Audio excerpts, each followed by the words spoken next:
I want to tell you something that I have learned that blew up my head. You cannot give fullness from an empty place. This week on the Trailblazers, we revisit our pilot episode with Alvinday, which we had not shared extensively, but we believe is one that is crucial for the times as many deal with the depression, anxiety, and of course a global pandemic. Stay tuned for this inspirational episode that will not only boost up your spirits, but give you that motivation to push through even in challenging times. And know that if caterpillars can fly, so can I, and so can you. Hey everyone, I am Tamara McKayle, host of the Trailblazers series. Remember to hit the notification bell right below, subscribe, like, comment, and share. I took a 75% beautiful black X5 to drive in a Tita, a second hand. And Oprah grabbed my hand. She was like, all right, show One me. thing that I learned from Steve Harvey's obstacle, I remember he had gotten fired from that particular radio station. If you don't get single-minded and push certain things, they never get accomplished. Yes, you have to be resolute in your purpose. That is That's right. And you have to put a timeline on it. That must be done by. Alvinday, executive leadership coach, keynote speaker, employee engagement coach, and author of several books, including the bestsellers If Caterpillars Can Fly, So Can I, and Persuasion Power. Alvin is also the executive director at the Global Empowerment Institute. For over 25 years, he has served clients all across the globe, from Boston and Buenos Aires to Barcelona, Bangkok, and Beijing. His impressive client list includes Campbell's Soup, Johnson & Johnson, NBC Universal Studios, Nestle, Pepsi Argentina, Scotiabank, Ashland Spain, NCB Jamaica, Sainsbury's UK, Heinz UK, and many others. Born in Kingston, Jamaica and raised in the rural district of Frankfield, Clarendon, Alvin attended the Edwin Allen High School and Knox College. He later earned his college degrees with honors from the University of Wisconsin and speaks Spanish fluently. He and his family now reside in the United States in Florida. And today I am delighted that we have with us international speaker, author, empowerment coach, and so much more, Mr. Alvinday.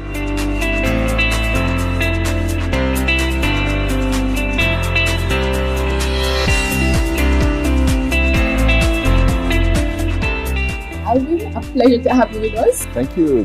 Good day. Great to see you. Great to see you as well. It's always a pleasure to be in your presence. Yes. Oh, same here. So the Trailblazers is all about giving persons practical tips on taking their life from one level to the next. Yes. And you are the embodiment of that. Growing up in Jamaica in very humble beginnings. Yes. You have shared in your books, and if caterpillars can fly, so can I. How did you successfully make that transition from your humble beginnings in Jamaica to working with Fortune 500 companies and the like? Yes, it's interesting that your program is called Trailblazers. I like the idea of fire.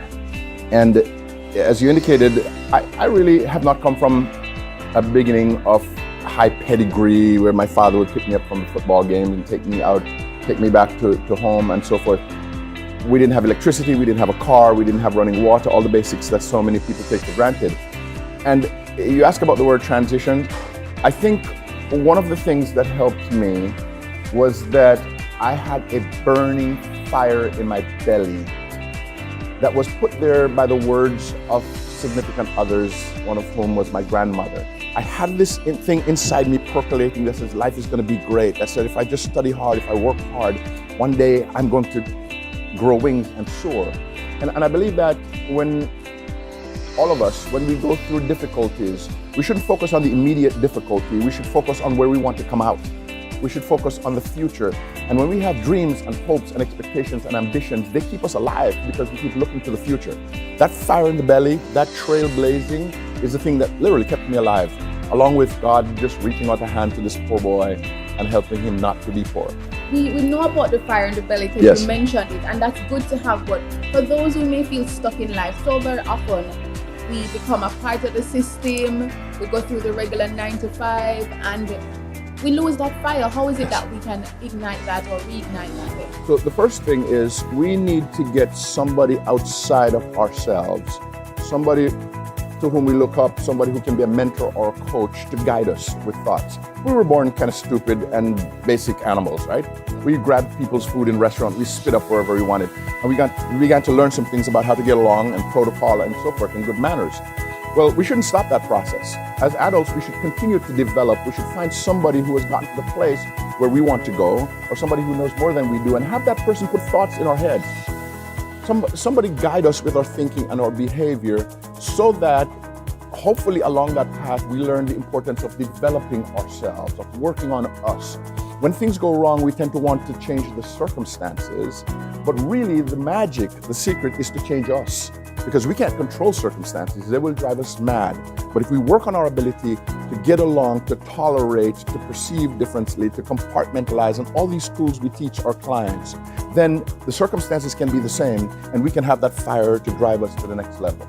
Okay, but in terms of getting that coach or that person then to guide us, you know, sometimes persons will be like, they don't know who to choose as a mentor. Maybe they're not able to afford an international or an empowerment coach like yourself. Right. So then how do they get those, you know, that advice or those tips to take them to that next level without having that access? Good point. And in fact, I think as you asked about a book called Persuasion Power, the second book that I wrote, and in that book it says, if you want to ask somebody to be your mentor or your coach, don't just show up on somebody's doorstep and say, be my coach. Now, I think I love people, and I cannot tell you how many hundreds of people have said, Mr. Day, would you be my coach? And I want to be the coach for every single one. The question is, how many hours do I have in a day? How many times can I coach people? And so what they have to do is find somebody who's accessible, which means he's not living in hotel rooms all around the world. And if so, figure out a way to be on the phone with him. But when the book Persuasion Power says that when you ask someone a favor, don't just ask someone a favor, put something in it for that person. Now, forgetting me for a moment, you go to the senior vice president in your company and you said, would you mind coaching me over the next few years? I want to develop my career. I really appreciate what you do. I look at you, I see the successes that you've had. I think you're the model of success in this company, and I want to grow up to be like you. Now, I know you're a busy person, but sir, if you just let me talk to you once a month, I come to your house and I wash your car. Now, two things happening there. One is, I'm offering something by giving recognition to the person. You might think that the person who's ahead of you doesn't need recognition, but he too uses the bathroom, he too is a father, he too wants affirmation. So when you adore the person genuinely, that's not a bad thing, it's a good thing. And second, when I offer to wash somebody's car, chances are likely he doesn't want me to wash his car, but at least I communicate the intention to give something back, and I cause the person to relax and think about me a second time. So all the hordes and hordes of people who are saying, would you be my mentor? They need to think about what's in it for the other person and the opportunity cost of giving you an hour versus giving it to my work. Figure out a way to offer something back. And do you think then that this mentorship is applicable in every aspect of life? Certainly. From apprenticeship when you're a plumber to becoming a senior manager in your company. There are some people who struggle and do it by themselves, and they take a lot of bruises and knocks and hurts and so forth. You still will get those. But if you had somebody to say, no, go this way, it would be very helpful. And one of the things to bear in mind is that to get somebody to be your mentor doesn't have to be a highly structured, regulated thing. It can be, can I come and see you once a month and just talk to you for 5 minutes? Can we go to lunch? I'll pay for lunch. I just want to tell you what's going on and you tell me to stay away from this or that. That's mentorship. Because if you wanted to be a multimillionaire and you got a chance to sit with a multimillionaire once a month for 30 minutes, would that make a difference? Certainly. It would almost not matter what you talk about because you're going to get that person's perspective, way of thinking, and go, have you thought about that? That's all you need. 5 minutes a month with the person who has gotten to where you want to be is better than not having that access. Who or what motivates Alvin Day? Because you know, you're a ball of fire, a ball of energy. So who motivates you or what motivates you? Well, I can think about two sources, really three sources. My initial motivation was that I'm just not a regular person. And I know people have different ways of thinking about this, but my personal, you ask about me and what's going on inside me. I have grown up with the knowledge that the earth didn't come by itself and the clouds don't hang without a string. all by themselves. I have the voice of somebody I believe in inside me named God who's guiding me. And when I go the wrong way, goes, that's not the right way. And so I believe there's a spiritual component to me that helps me when I'm down, because I actually believe that I am the child of a king. And if I am the child of a king, the king of the universe, then I'm a prince. And then I have access to power even when I don't feel good. So that's the initial and strongest motivation. Then there was my grandmother who spoke words of life into me. And then today, as I go day by day, my motivation is reading books written by people who have figured out things that I want to figure out. I'm reading some things right now that are literally turning my head upside down with new awareness and new knowledge. And reading one book that fills a gap of what you have inside, for what you have inside, can turn your life in a moment, give it energy and give it new direction. Right now, I'm imagining things that I can't even imagine where I'll find the time to do, but life is big and wonderful and bold again because of a book I just read. Yeah, and we need to read more. Yes. But why is it important to read more? Because we're in a time where, to be honest, we're on our tablets, we're on our phones, and we're just pretty much, we're watching the Trailblazers and we're watching other entertainment content, other content. But we don't read a lot. So why is that important? Well, I think about this book. This book, If Caterpillars Can Fly, So Can I, has a law in it that's the law of word. And the law of word says the basic material of all life is words. Words that you think, you speak, and you write. Because by our words, our experiences are shaped. Doors are opened or closed for us, right? The words we think, speak, and write form our lives more than anything else if you think about it for a while. And the reason we want to read is because, for example, if I'll give you a big word, existentialism. If I don't know that word, I don't know how to think that thought. If I don't know that word, I am out of that thought.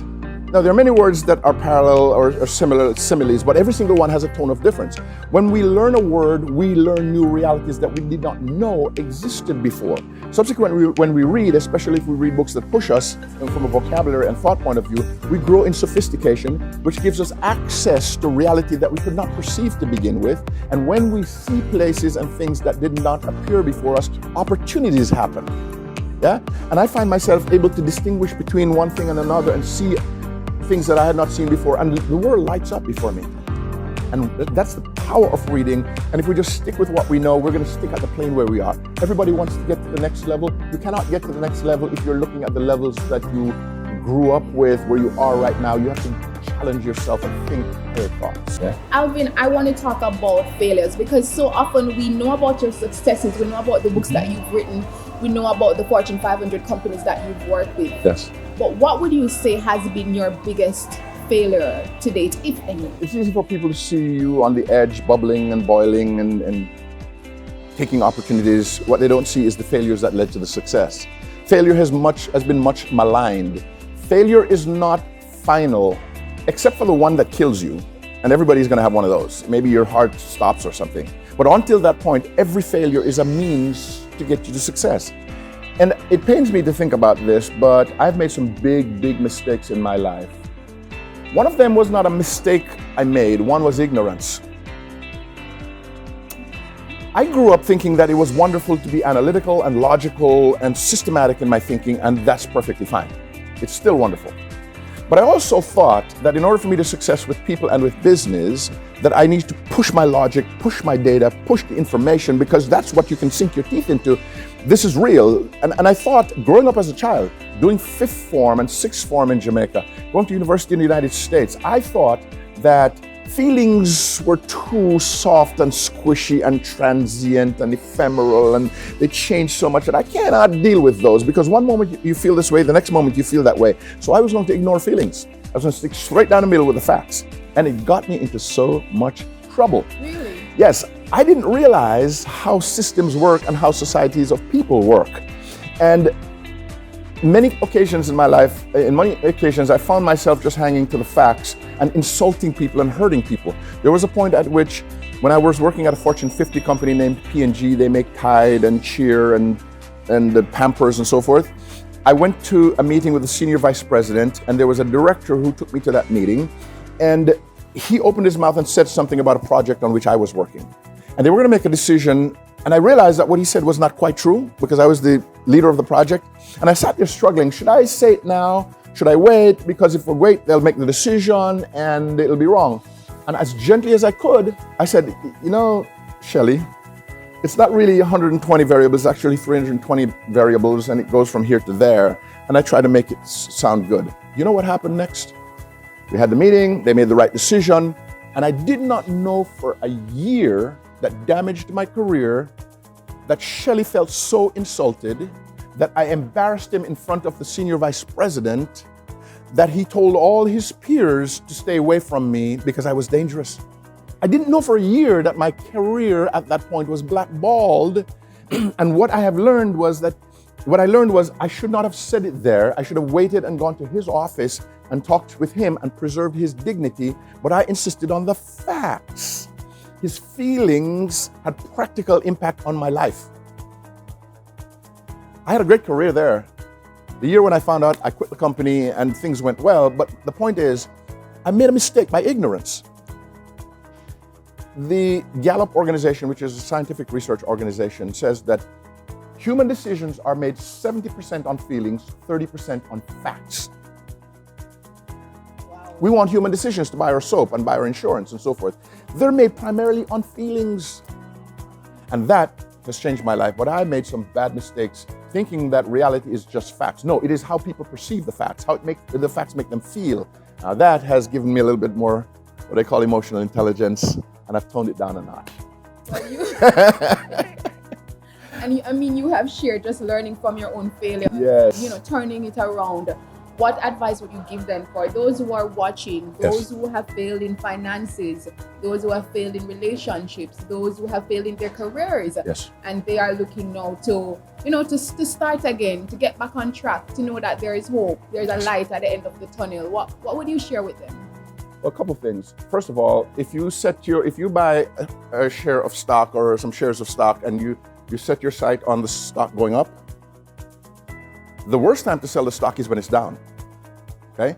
So if you think of success as the peak and failure as the trough at the bottom, many of us, we quit our endeavors when we think we fail. But if you look at stock that's successful, that goes from here to there, it never does it in a straight line over time. How does it do it? It does it like this, right? If the stock is healthy, it's going to do like this. Some of us are so chicken, so scared, that when we are in our jobs and our jobs are not working out well and we're at the bottom of the barrel, we quit when we are down. When we are pursuing our dreams, we should hang in there, we should believe in our dreams, we should see the outcome and never quit when we're down, because we're going to lose money. We will sell it for less than we bought it. You spent 4 years going to school and getting a degree. Why quit your job when you're down? Hang in there, be persistent. There are going to be times when you realize that you bought the wrong stock, you cut your losses and you go. But those are exceptional situations. So that's the first. Don't quit when you're down. The second is work on yourself. Work on yourself. Work on yourself, because many of us have great hearts. We want to help mommy. We want to help society. We want to feed the hungry. But if we want to feed the hungry and we have no food in our pantry, with what will we feed them? It is not selfish to back away from the ones you love and work on you. Because I want to tell you something that I have learned that blew up my head. You cannot give fullness from an empty place. And I ask you, who takes care of the caretaker? Who nurses the nurse? Who feeds the cook? There are people who are working in hospitals who cannot afford to lie in the bed where they're taking care of patients. You have to work on your financial situation. You have to work on your emotional strengths. You have to take time aside to work on your thought life, because if you don't, then you're no good to you, to me. That's advice that says, don't worry about being selfish. No, you have to love yourself in order to love your neighbor.